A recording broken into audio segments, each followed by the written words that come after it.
다큐멘터리 역사를 찾아서 제540편 신숙주와 한명회를 의금부에 가두다. 지난 시간 말미에 세조 13년 서기론 1467년 5월에 함경도에서 일어난 이시의 난의 발발 과정을 소개했었습니다. 이시해가 어떤 방식으로 함경도 일대에서 세를 확장해 나가는지, 그리고 이 소식을 들은 세조가 반란 세력에 대해서 어떻게 대처해 나가는지에 대해서는 조금 뒤에 살펴보기로 하겠습니다. 그보다 먼저 이시의 난 하고 얘기하면 금세 떠오르는 또 다른 반란 사건이 있습니다. 이보다 14년 전인 단종 1년에 똑같이 함경도 지역에서 일어난 이징옥의 난이 그것입니다. 이징옥과 이시해, 이 두 인물을 잠깐 비교해 볼 필요가 있는데요. 이징옥과 이시해가 어떤 인물이면서 그 출신이나 관리로서의 성장 배경에 어떤 차이가 있는지 서울대 규장각 강문식 학예연구사와 성신여대 오종록 교수의 얘기를 차례로 들어보시겠습니다. 이징옥 같은 경우는 경상도 양산 출신의 무장이고, 그다음에 이제 묵과에 장원급제했던 인물이고, 이제 어떤 그 무공이 대단히 뛰어나고, 그다음에 그 김종서를 도와서 육진개척이라든가 또 이런 북방 지역의 어떤 군사적인 측면에서 많은 공을 세워서 함길도 도절제사까지 지냈던 그러한 인물이었는데요. 그러니까 이 사람이 반란을 일으킨 배경은 이제 김종서가 숙종이 되고 이제 김종서의 측근이다라고 해서 이제 파직이 되면서 거기에 대한 불만으로 이제 반란을 일으킨 것이고, 사실 그 지역의 어떤 민심이라든가 지역 사람들의 불만이라든가 이런 것들을 좀 모아가지고 이렇게 일으킨 그런 반란이라고 보기는 좀 어려운 부분들이 있거든요. 그러니까 어떤 그 기반이 좀 약했다라고 볼 수가 있는 것이죠. 이에 비해서 이시해는 그 할아버지가 그 이성계의 휘화사로 이제 활동을 한 그런 인물인데, 휘화사로 활동하게 된 이 결정적인 계기가 이성계가 요동 공격을 나갔을 때 그 성 하나를 지키고 있다가 이성계에게 자기도 본래 고려 출신이다라고 하면서 이제 항복을 하고, 그에 따라서 다른 여러 성들이 뒤따라 이성계에게 항복을 하면서 이성계가 큰 이 전권을 세우는데 중요한 역할을 했습니다. 그런데 그 길주 지역에 계속 생활을 했던 그런 존재로서 함경도 지역의 토착 세력가라고 하는 점에서 어떻게 보면은 이제 근본적인 출신의 차이를 가지고 있습니다. 이징옥은 김종서와 함께 육진 개척에 혁혁한 공을 세웠고요. 함길도 절제사를 지내는 등 이시해와는 비교할 수 없을 만큼 높은 지위에 있었지만, 그는 멀리 경상도 출신으로서 중앙조정에서 파견한 관리였죠. 또한 반란을 일으킨 계기도 단순했습니다. 아버지처럼 따르고 있던 김종서가 수양대군에 의해서 죽임을 당했고, 자신도 파직을 당하자 그에 대한 반발로 들고 일어났던 것인데요. 그러니 말이 반란이지 제대로 군사활동을 해보지도 못하고 살해되고 말았습니다. 거기에 비해서 이시해는 대대로 함길도 지역에 거주를 해왔던 그 지역의 토호였습니다.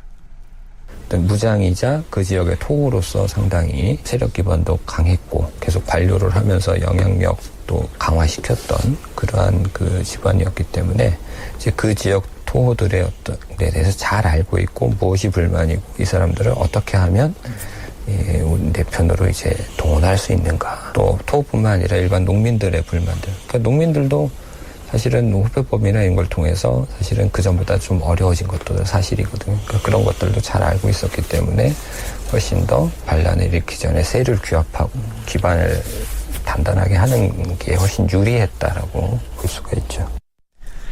이시해가 세조에게 보냈던 계문의 마지막 부분을 보면, 전하, 반역을 획책하던 함길도 병마절도사가 드디어 이달 초 열흘날에 길주에 도착하였사옵니다. 그리하여 신은 길주의 군사들을 소집하여 군중회의를 열어서 반역자 강효문 등을 잡아 죽였사옵니다. 이어서 신의 동생인 이시합으로 하여금 길주군사 20명을 거느리고 가서 강효문과 한패인 정요거를 비롯 경성 이북 여러 진의 장수들을 포살하였사옵니다. 이제 주상전하께서 신에게 친히 하문하시기를 기다리고 있는 것이옵니다. 자, 이렇게 되어 있습니다. 아무리 길주가 이시의 본거지라고는 하지만 그 지역의 군사들을 소집해서 신속하게 이 반란군으로 동원한 것을 보면 역시 지역 토호 세력으로서의 위세를 짐작하게 하죠. 이시에는 반란을 일으켜서 함길도 절도사인 강효문을 죽인 뒤에 자신의 반란 사실을 감춘 채 절도사 강효문이 반역을 꾀했기 때문에 그를 죽였다, 세조에게 이렇게 보고를 합니다.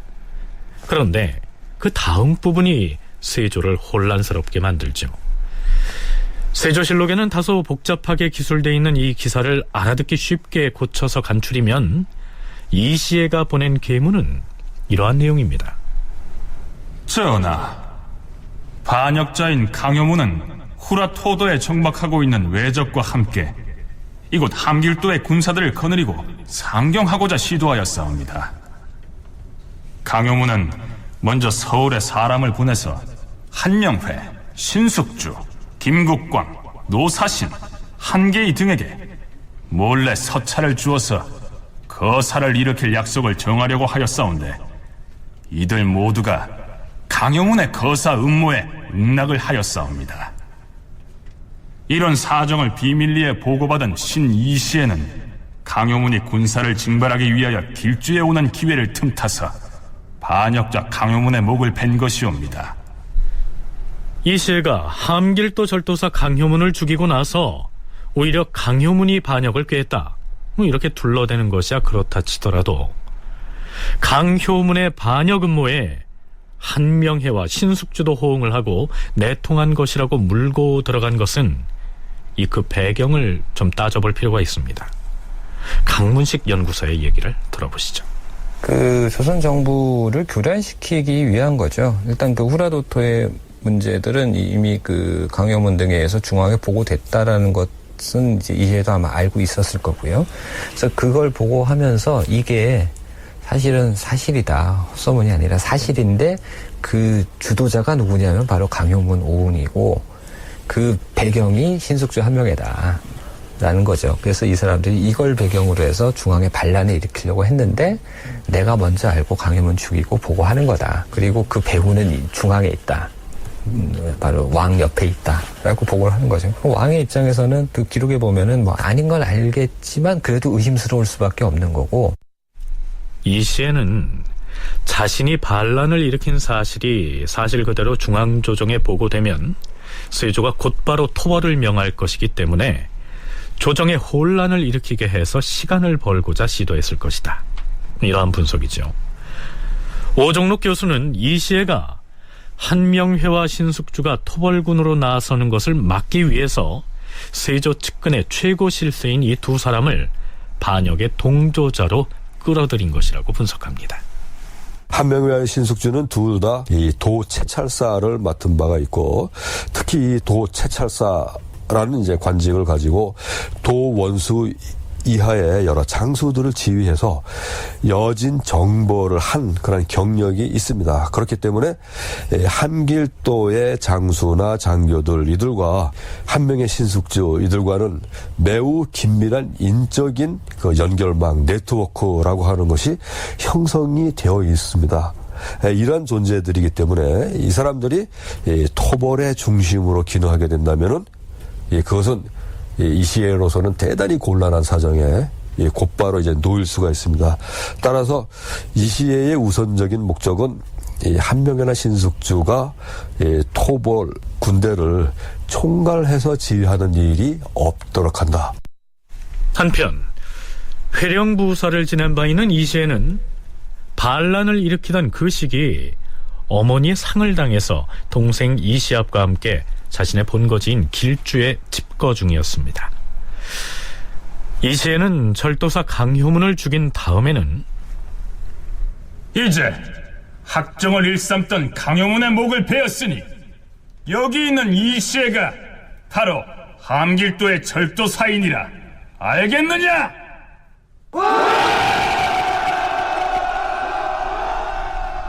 이렇게 함길도 절도사를 차임했습니다.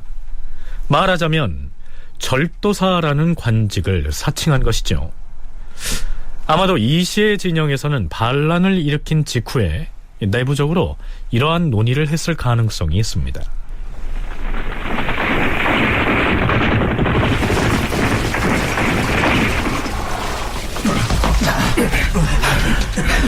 절도사 나리, 강요면의 수급을 저잘 매달았는데 주민들이 몰려와서 돌을 던지는 등 분노의 행렬이 그치지 않고 있습니다. 이곳 길쭉뿐만 아니라 함길도 전역에서 많은 백성들이 그동안 강요문이 자행해온 탐악과 수탈을 고면해오고 있습니다. 군사를 거느리고 북방으로 간 사람들은 어찌 됐느냐? 절도사 나리의 동생인 이시압 장군이 이르는 곳마다 동조자들이 속속 합류하여 경성 이북 여러 군진들의 관군을 포살하는 등 세를 떨치고 있다는 소식입니다. 그런데 지금쯤 한양 조정에서는 우리와 대적할 토벌군을 편성하기 위하여 분주하게 움직이고 있을 것이다. 한양에서 관군이 진격해오기 전에 우리도 함길도 북방 지역의 군사를 규합해야만 합니다. 문제는 신숙주와 한영회다. 신숙주와 한명회는 지금 도성에 있는데 무엇이 문제라는 것입니까? 신숙주와 한영회는 번갈아 함길도에 도채찰사를 지낸 바가 있어서 이곳 지리에 밝을 뿐 아니라 우리가 미처 접수하지 못한 북방 지역의 장수들 중에는 그들을 따르는 자들이 많다. 만일에 임금이 신숙주나 한영회를 도총사로 삼아서 이쪽으로 진격을 해온다면 우리는 결코 그들을 막아낼 수 없을 것이다.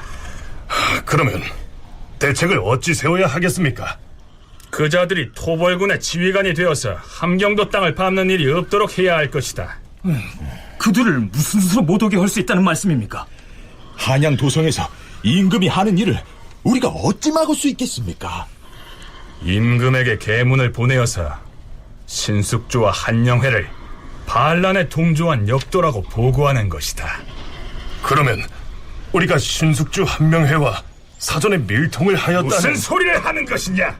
반역의 주모자는 함길도 백성을 괴롭혀온 강요문이었고 우리는 나라와 임금에게 충성하는 마음으로 그자의 목을 베었으니 강요문과 밀통하였던 신숙주와 한영회를 속히 처단하여 화근을 없애야 한다.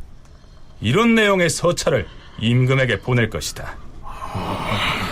그리하면 차마 임금이 그 두 사람에게 군사를 주어서 우리를 치게 하는 일은 일어나지 아니할 것이다. 진 이극진은 이런 내용의 계문을 작성하여 한양으로 떠나도록 하라. 또한 너희들 각자는 함길도 곳곳을 다니면서 우리가 강요문을 처단한 뜻을 널리 알리고 임금의 뜻이 곧 우리에게 있음을 백성들에게 서류하라. 무엇하고 있는 것이냐? 당장 떠나거라! 예, 절도사나리!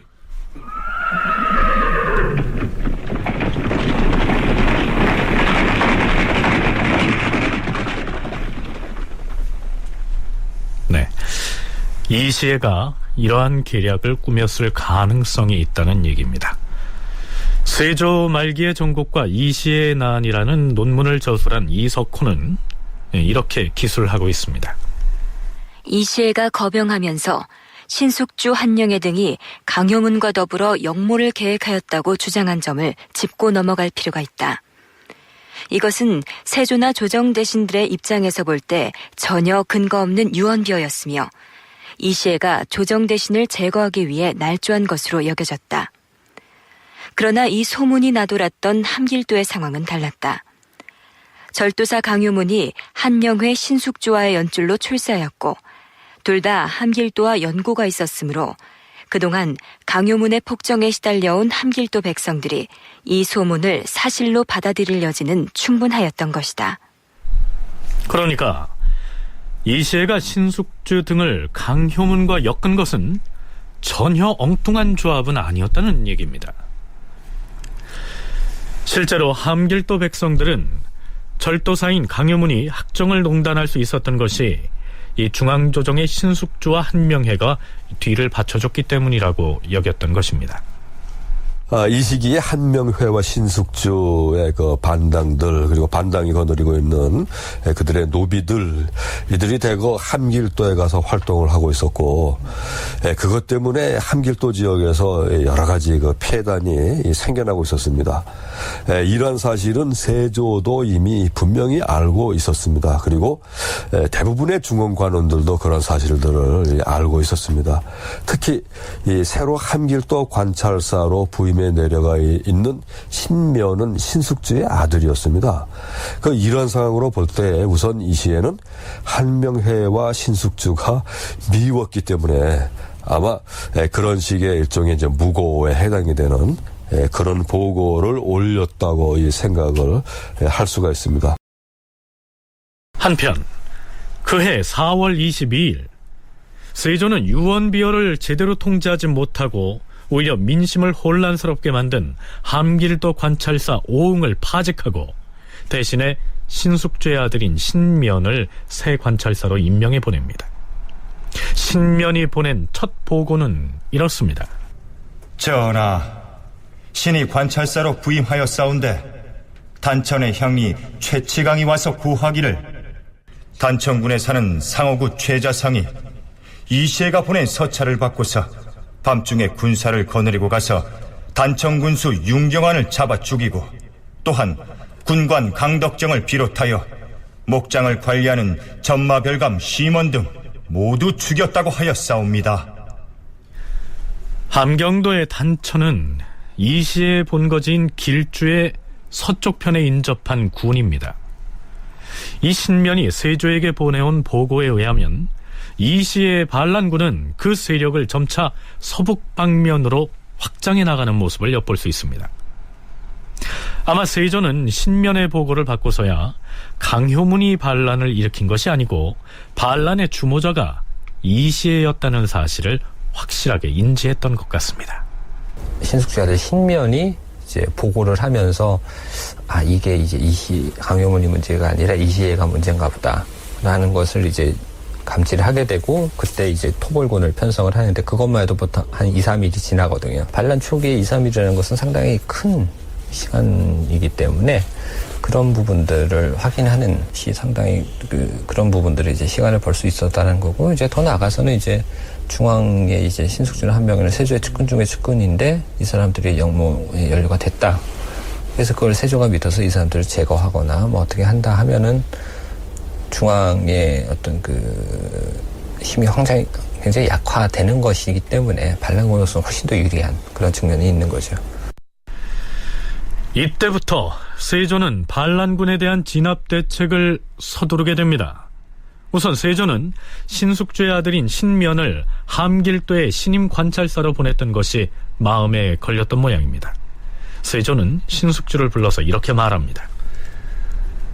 이시애가 이미 경을 반란의 구실로 삼았는데 경의 아들 신면을 마침 관찰사로 파견하였으니 이시애가 경의 아들을 반드시 죽일 것이요. 그러니 속히 임무를 교대하여 한양으로 돌아오게 함이 좋겠소. 그리고 즉석에서 좌승지 어세공을 돌아보면서 명합니다. 과인이 오래도록 그대에게 승지의 임무를 맡기고 싶었는데 지금 북방에 사변이 일어났으니 경은 속히 가서 이를 진정하라. 신면의 안전을 걱정해서 좌승지 어세공에게 관찰사 임명장을 주어서 보낸 것이죠. 그리고 신면에게는 이시애가 너의 아버지와 내응해서 반란을 일으켰다고 고했으므로 너의 신변이 위태로우니 속히 한양으로 돌아오라 이렇게 유시합니다. 하지만 신면은 어세공에게 관찰사 임무를 인계하기 전에 죽고 맙니다. 이 내용은 나중에 살펴보기로 하죠. 자, 이제 세조는 이시애가 이끄는 반란군을 토벌할 계책을 세우는데요. 물론 이 논의 과정에서도 신숙주와 한명회는 제외됩니다. 세조실록에 나타난 해당 기사는 이렇습니다. 임금이 대조전에 나아가서 능성군 구치관, 좌찬성 조성문, 도승지 윤필상 등을 불러 이시애를 토벌할 방략을 의논하였다. 임금은 밀성군 이침으로 하여금 군사를 거느리게 하여 보내려고 하였는데 이침이 병을 칭탁하여 사양함으로 마침내 귀성군 이준을 함길도, 강원도, 평안도, 황해도의 사도병마 도총사로 삼고 조성문을 부사로 삼았다. 무슨 얘기냐 하면요. 이시의 난을 진압하기 위해서 토벌군의 진용을 편성했는데 애당초에는 총사령관격인 사도도총사에 밀성군인 이침을 임명하고자 했던 것이죠. 그는 세종의 5번째 아들로서 신빈 김씨의 소생입니다. 세조의 이복 동생인 셈이죠. 지금 북방에서 변란이 생겨 나라 사정이 위태롭다는 것을 너도 알 것이다. 허니 네가 사도도총사를 맡아서 반역도당인 이씨의 무리를 못질러 사직의 안위를 지키도록 하라. 전하, 신에게 그런 중책을 맡기신 뜻은 잘 알겠사오나 왜? 무슨 사정이 있는 것이냐? 신이 사사로이는 주상 전하의 아우로서 마땅히 왕실의 안위를 위해서라도 도총사의 시명을 다하고 싶은 마음이 간절하오나 하고 싶은 말을 해보라. 신은 근래 신병을 앓고 있는 터라 부득이하게 어명을 수행할 수가 없사옵니다. 알겠느니라. 그만 나가서 귀성군을 불러오라. 이렇게 해서 귀성군 이준이 사도도총사의 임무를 맡게 되는데요. 이준은 세조의 동복아우인 임영대군의 차남, 즉 세조의 조카가 됩니다. 그런데 이때 이준의 나이가 고작 18살이었습니다. 사실 북방에서, 그것도 함길도에서 반역사건이 일어났다 하면 세조의 최측근 실세인데다가 함길도 실정에도 밝은 신숙주나 한명회가 이 진압군의 총사령관의 아주 적격이었죠.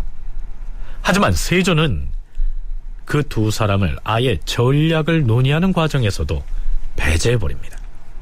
당시 이제 세조 말에 가면 이제 국민 세력들이 굉장히 커지고, 그래서 특히 신숙주 한 명의 권력이 집중되는, 강화되는 모습들에 대해서 세조도 나름대로 좀 이 부분에 대해서 문제가 있다라고 인지를 했다라고 볼 수 있고요. 그 상황에서 신숙주 한 명이가 반란에 연루됐다라는 소문이 있다라는 거죠. 사실인지 아닌지는 알 수 없지만. 어쨌든 그런 상황이기 때문에, 물론 신숙주는 그 전에 연신족 정벌의 총사령관으로 여러 번 출정한 경험이 있는 인물이에요. 그러니까 사실 그 당시에 가장 적격이라고 할 수가 있지만 반란에 연루됐다라는 누명이든을 쓰고 있는 사람을 보낼 수는 없는 거라는 거죠. 그렇잖아도 신숙주와 한명회 등의 공신들이 오랫동안 세조의 측근 실세로 행세해오면서 그 세력이 비대해진 데 대해서 세조 자신도 문제가 있다고 여겨오던 터였는데, 이시애가 이 두 사람을 반란에 연루된 것처럼 엮어놨으니까 세조로서는 신숙주와 한명회를 일단 뒷전으로 물릴 수밖에 없었겠죠. 자, 이렇게 놓고 보면 이시의 계략이 맞아 돌아갔다고 볼 수 있지 않을까요? 그런데 왜 이때 세조는 진압군의 총책을 구태여 왕실 종친 중에서 구하려 했으며 결국 18살에 불과한 귀성군 이준으로 낙점했을까요? 강문식 학예연구사의 얘기를 들어보시죠. 공신들의 세가 너무 강해지는 것도 문제가 있고, 그러면 이 공신들을 견제할 수 있으면 세조가 가장 믿을 수 있는 사람이 누구냐?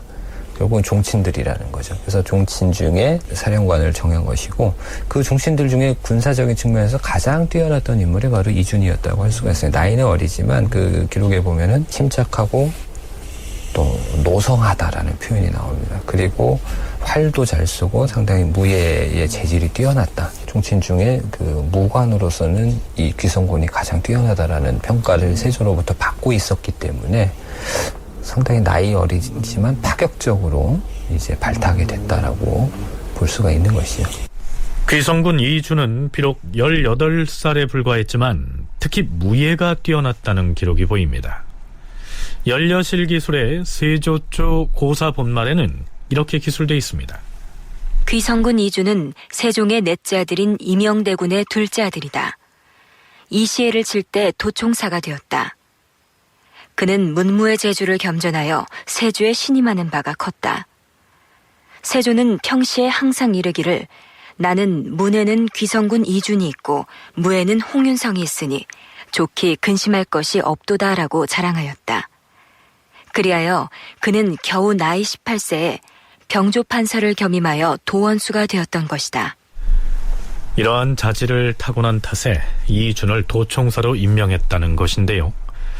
그럼에도 불구하고 경험이 일천한 18살짜리 조카에게 이러한 중책을 맡겼을 때에는 세조 나름의 계산이 있었을 것이라는 게 오종록 교수의 설명입니다. 들어보시죠. 도총사는 사실 그 뒤에 그냥 버티고 있는 그런 존재에 지나지 않고 구체적인 명령은 이 중앙에 그것도 세조로부터 직접 내려갔습니다. 작전 자체가 세조로부터 내려가 버렸어요. 그래서 아마도 도총사로 종친을 임명한 그런 목적은 공을 세운 다음에 그에 따라서 고난이 다시 크게 주어졌을 때 이미 공신들의 힘이 강한 이상 더 큰 힘을 갖게 되어서는 곤란하겠다라고 생각을 하고 종친을 임명했던 것 같고요. 이보다 나이가 많은 종친들 가운데서 이 도총사를 임명하고 싶었던 모양인데 그 물색을 하다가 다 실패하고 또 적당하다고 판단한 사람한테 맡기려고 했는데 고사하고 해서 결국 나이가 어린 귀성군이 그 임무를 맡게 된 것으로. 일단은 왕실의 어린 종친에게 명목상으로 진압군을 지휘하게 하고 작전이 개시되면 그 실질적인 명령은 중앙조정에서 세조 자신이 직접 수행하려는 것이 세조의 구상이었고 실제로도 그렇게 했던 것으로 나타납니다. 한편 함길도 관찰사 신면은 아직 임무 교대를 할 후임자가 당도하지 않은 상태에서 나름으로 관찰사 임무를 수행합니다. 그가 보내온 두 번째 보고 내용은 이러합니다. 전하, 일시에가 이달 초 열흘날에 주상전하의 어명을 사칭하여 강효문과 설정신 등을 죽였사옵니다. 또한 다음 날에는 사람을 보내어서 융정안을 죽였사옵니다.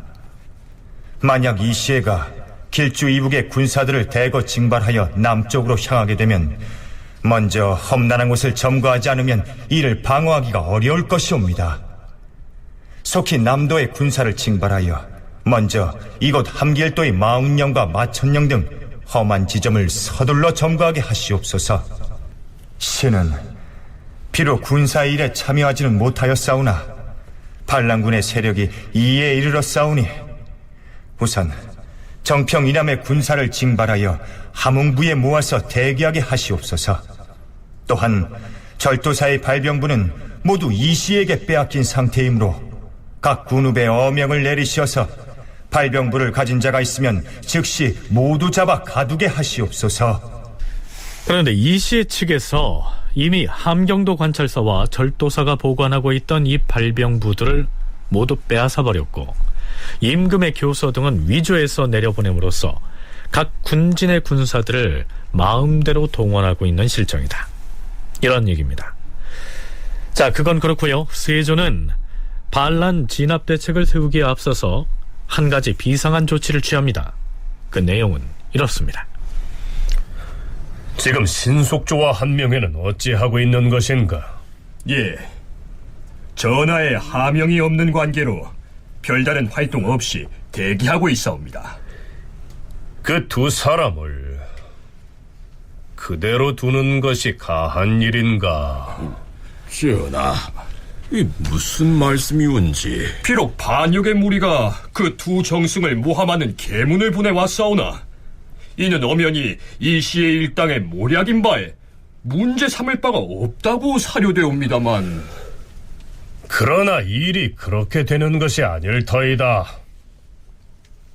근자에 신숙조와 한명회 등이 문무백관의 우두머리로 있으면서 무사람의 입에 구실감이 된 것은 사실이 아닌가? 비록 반역한 것은 아닐지라도 그들이 행동을 조심하지 못하고 군주를 배반하였다는 악명을 받아서 원근의 의혹을 일으켰으니 이는 진실로 스스로가 자초한 일이다. 이시의 반란을 당하여 과인도 또한 어리석고 나약하여 군주로서 백성들에게 위험을 보이지 못하고 있는 지경인데 민심이 이러함에도 신숙주와 한명회를 그대로 두는 것은 옳지 못한 처사일 터이다. 하오면 어찌하는 것이 좋겠사옵니까? 신숙주와 한명회를 우선 잡아왔어 의금부에 가둬야겠다. 정승을 가두신다 하였사옵니까? 하지만 모함을 당한 것이온데. 두 사람을 가두는데 그쳐서는 아니 될 것이다. 금보도 사장은 당장 신숙주를 포박하여 의금부에 가두고 그의 자식들까지 모두 다 잡아 가두라. 함길도 관찰사로 나간 신면도 가서 잡아오라. 한명회와 그 자식들도 잡아다 가두라. 전하, 지금 한명회는 신병 때문에 가택에 집거 중이옵니다. 그렇다면 군사를 보내어서 한명회의 집을 보위하여 지키라 하고 그 자식들을 잡아다 가두라.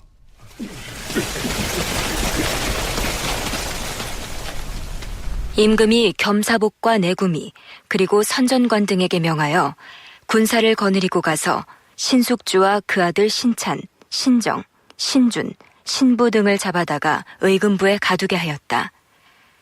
한명회는 종기가 발병하여 집에 있으므로 영천군 이찬으로 하여금 보병 30명을 거느리고 가서 지키게 하고 그의 아들 한보와 사위 윤반을 잡아다 가두게 하였다. 또한 의금부 진무 김기를 함길도에 보내어 신숙주의 아들 신면을 잡아오게 하였다. 그런데 이 기사 말미에 이러한 구절이 붙어 있습니다. 그런데 사실은 구치관이 임금에게 밀계를 올려서 신숙주와 한명회 등을 가두도록 청한 까닭에 임금의 이러한 명령이 있게 된 것이다.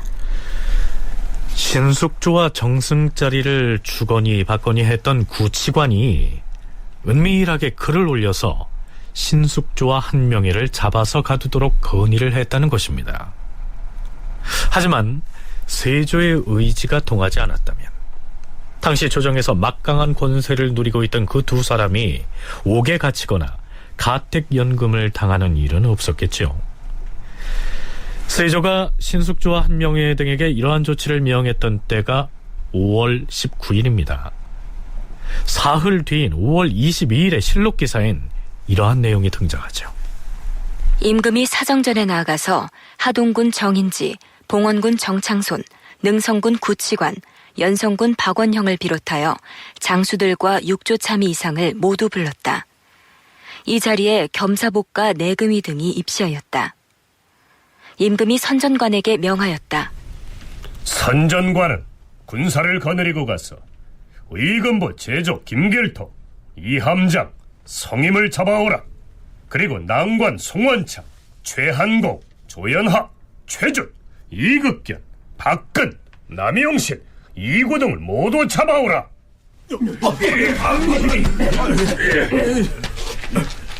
자, 도대체 세조는 무슨 연유로 의금부의 관리들을 줄줄이 잡아들이고 있는 것일까요? 세조의 말을 한번 들어볼까요? 참고로 뒤에 나오게 될 가쇠라는 말은 죄인의 목에 칼을 씌우고 발목에 족쇄를 채우는 것을 말합니다. 신숙주는 이 나라의 대신이다. 만일 그가 중죄에 관여하지 않았다면 어찌 과인이 그에게 가쇠를 가하라 하였겠느냐?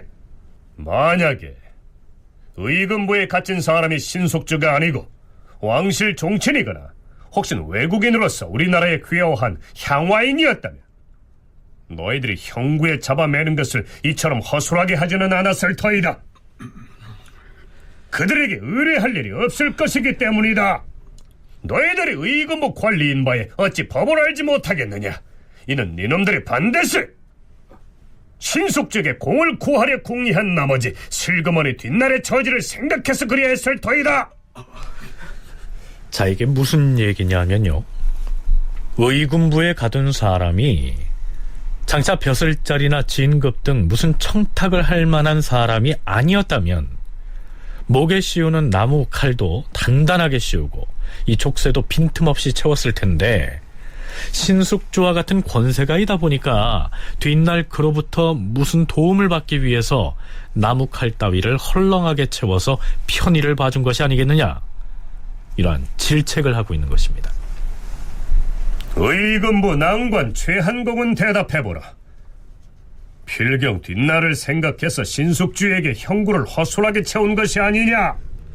억울하옵니다, 전하. 신숙주의 목에 형구를 채우고 보니 그 구멍이 너무 좁아서 한 모금의 물도 제대로 마시지 못하였사옵니다. 그리하여 같은 낭관인 남용신에게 청하였더니 남용신이 담당 관원인 까닭에 항세를 조금 늦추어 주었던 것이옵니다. 그렇다면 남용신이 잘못한 것이로구나. 남용신 저자에게 권장을 치라.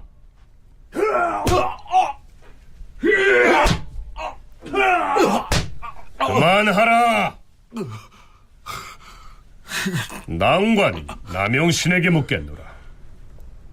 네 놈이 일부러 뒷날의 공을 바라고 신숙지의 목에 씌운 형구를 느슨하게 해준 것이 틀림없으리였다. 신의 마음은 처음에 대신이 옥에 갇혔기 때문에 그 죄가 반드시 큰 것으로 생각하였사옵니다. 하운데 여러 날이 되어도 주의 가라는 교지가 없어서 죄명을 알지 못하였사옵니다. 신이 생각건대 만약에 대신이 죽을 죄를 지은 게 아닌데도 물을 마실 수 없게 하면 나중에 견책이 있을까 두려웠을 뿐이옵니다. 어찌 다른 뜻이 있었겠사옵니까? 오호, 저자가 바른 말을 할 때까지 권장을 더 쳐라.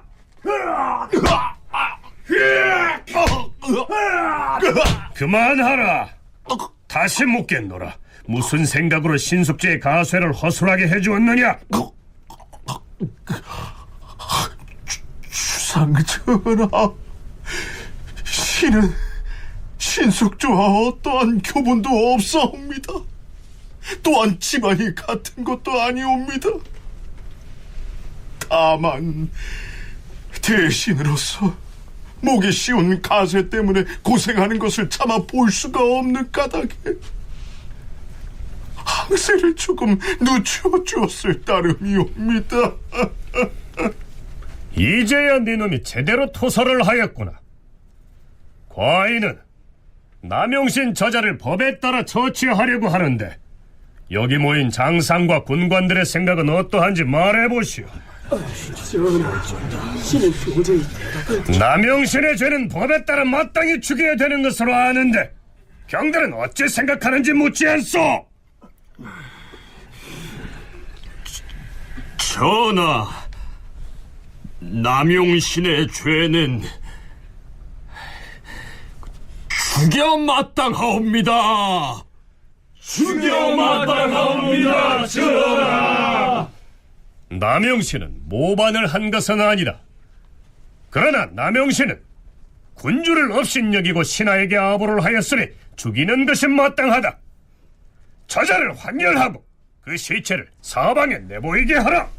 신숙주가 세조의 총애를 받아온 최측근 신료였고 의군부에 갇혔다고는 하나 그 죄명이 아직 뚜렷하게 밝혀진 것도 아니어서 의군부의 관리가 머리에 씌우는 형구를 조금 느슨하게 해줬을 뿐인데 결국 그를 수레에 발을 묶어서 찢어 죽이는 이 환혈형에 처했으니 놀랄만한 일 아닙니까? 세조는 그 자리에 모여있는 종친과 장상들에게 한명회에 대해서도 이렇게 언급합니다. 경들은 모두 들어라. 과인이 신숙주는 옥에 가두고 한명회는 가두지 않았는데 어찌 한명회를 가두자고 청하는 사람이 하나도 없고 또 한명회의 죄명을 청하는 자도 없는 것인가? 모두 귀머거리와 봉사가 되었는가? 이러니 어찌 조정에 사람이 있다고 이럴 수 있겠는가? 내 어찌 남용신만을 편벽되게 미워하여 죽였겠는가? 그를 죽였어 남은 무리를 경계하여 조정으로 하여금 숙청하려는 뜻이었노라. 자, 세조의 말에 살기가 서려 있는 듯 느껴지지 않습니까? 임금은 신숙주와 관련하여 잡혀온 의금부의 제주와 난관들을 모두 옥에 가두었다. 신숙주와 한명회 등은 관저전에 유폐시키고 은천군 이찬과 금산도정 이연으로 하여금 군사를 거느리고 가서 지키게 하였으며 또한 승지 2사람으로 하여금 야간에 경비하게 하였다. 세조가 이처럼 추상 같은 태도를 보이자 그동안 묵묵히 있던 사헌부와 사관원의 관관들이 이때에야 신숙주와 한명회를 엄하게 처벌할 것을 정하는 탄핵 상소를 올립니다. 하지만 세조는 그들의 상소를 무시하지요. 사실 이 2사람은 이시에 의해서 전략적으로 이용만 당했을 뿐 반역 사건에 연루됐다는 증거가 없었기 때문이었습니다. 물론 세조도 이 사실을 잘 알고 있었겠죠. 자, 그러면 세조는 이시의 난이 진행되는 과정에서 여태까지 가장 신뢰해온 2 공신, 즉 신숙주와 한명회에 대해서 왜 이처럼 딴 사람인 양 엄격한 모습을 보이고 있었을까요? 세조가 무슨 의도를 가지고 그렇게 했는지는 2사람이 풀려났다는 소식을 들은 6월 6일치 실록 기사에 잘 나타나 있습니다. 임금이 영순군 이부, 이조판서 한계희, 호조판서 노사신 등을 부르고는 어차를 내보였다.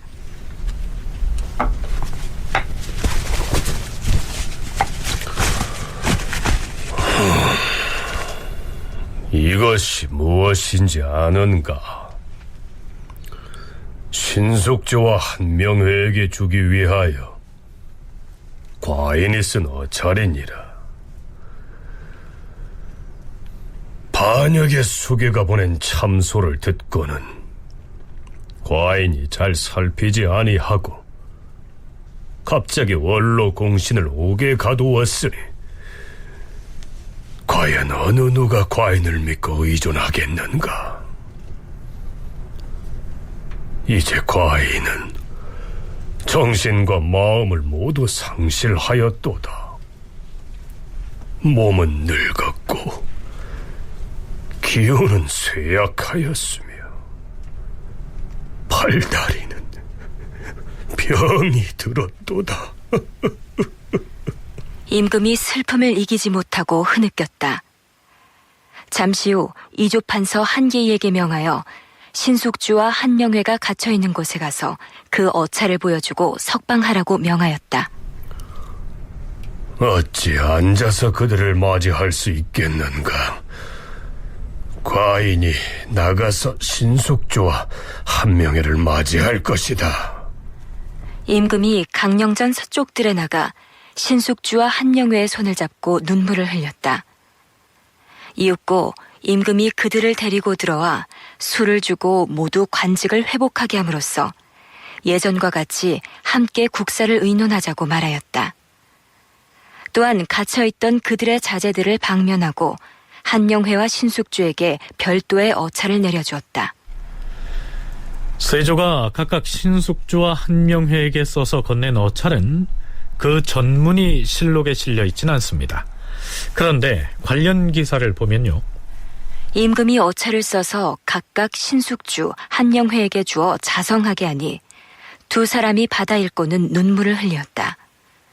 또한 대소신료들을 불러 사정전으로 나오게 하고 그 어찰을 내보이니 신숙주, 한명회 등이 감히 정찬손 등과 나란히 앉지 못하고 자리를 피하였다. 임금이 이를 듣고 명하여 자리에 나오게 하였으나 이미 신숙주, 한명회가 먼저 집으로 돌아간 뒤였다. 여기에서 세조가 신숙주와 한명회에게 어찰을 전해주면서 자성하게 했다, 즉 스스로 반성하게 했다, 이렇게 표현한 대목이 눈에 띕니다. 신숙주와 한명회가 집에 돌아가고 난 뒤에 정창손이 세조와 나눈 대화의 내용을 살펴볼까요?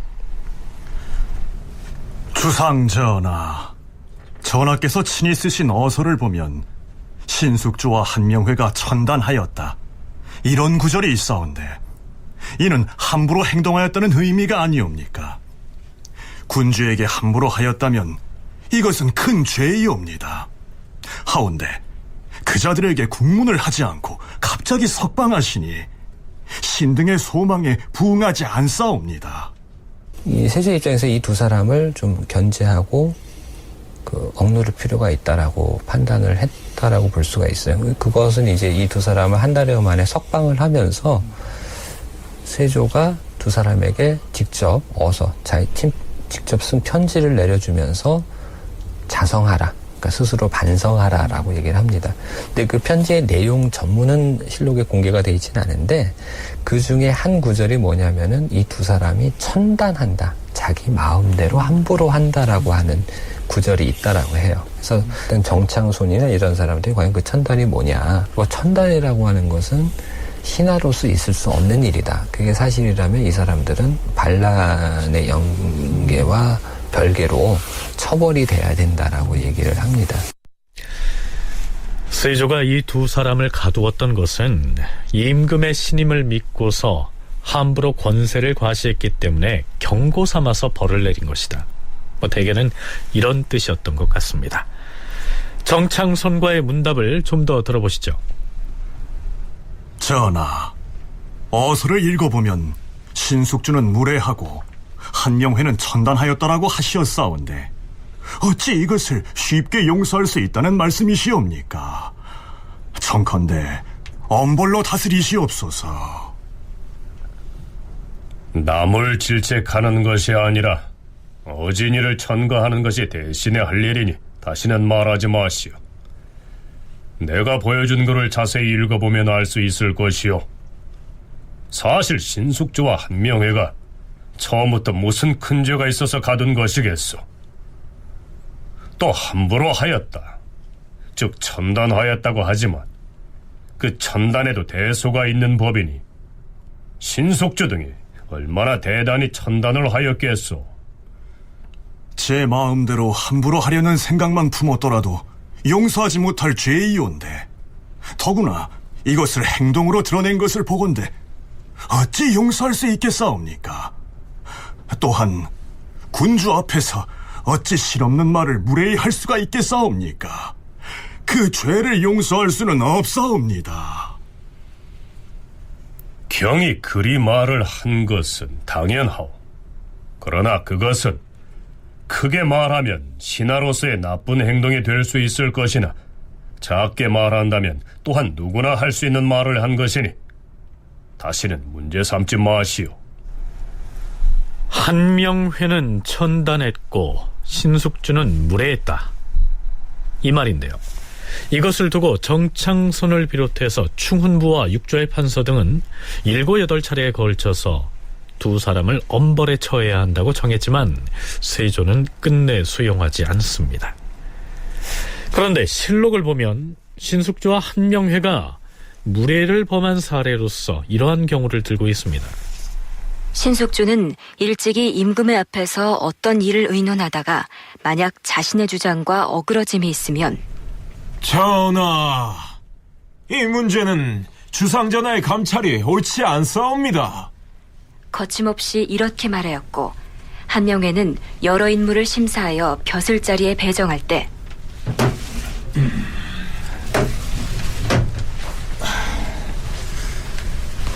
전하, 평안도와 함길도 등 양계 지역에 수령의 자리가 비어있는 관계로 전하의 낙점을 받고자 하여 관단자를 가지고 왔사옵니다. 단자를 가지고 와보시오. 여기 있사옵니다.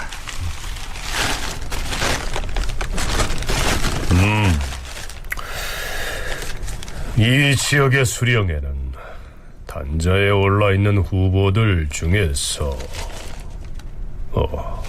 이 사람이 마땅한 듯하오. 자, 과인이 후보자의 이름 밑에 낙점을 하였으니 이대로 진행을 하시오. 하운데 전하, 전하께서 낙점하신 이자는 수령벼슬을 차지하기 다소 모자란다 사료되옵니다.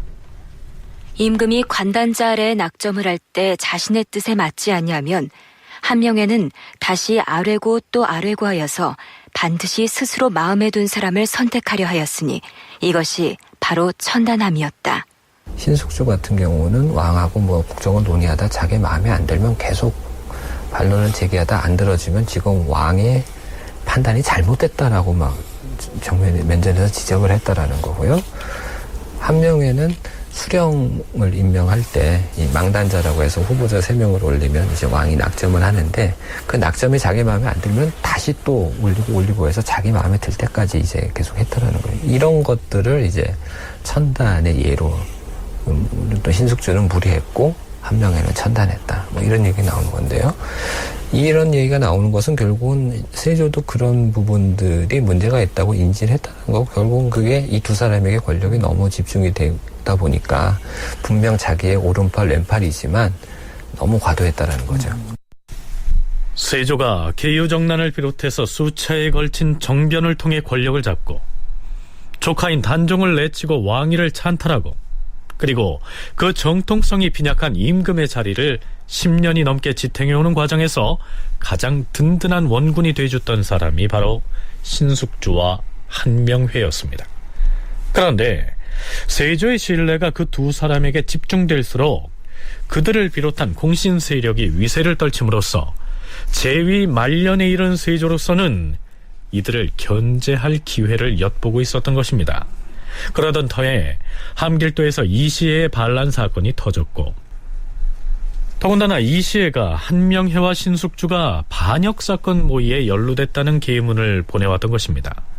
세조 역시 이것이 이시해의 모략인 줄 뻔히 알면서도 이를 빌미로 삼아서 그 위세가 하늘을 찌를 듯하던 신숙주와 한명회를 옥에 가둠으로써 아주 따끔한 경고를 보냈던 것입니다. 세조가 그들을 석방하면서 그 두 사람에게 쓴 어차를 굳이 공개적으로 내보인 건 역시 여타의 공신들에게도 국왕으로서의 권위가 살아있음을 과시하고자 했기 때문이었겠죠. 물론 이시해는 신숙주와 한명회를 반란 음모에 끌어들임으로써 함길도 내에서 세를 확대해 나갈 시간을 벌었지만 신숙주와 한명회는 결국 양쪽 모두에게 이용당하는 처지가 되고 말았던 것입니다.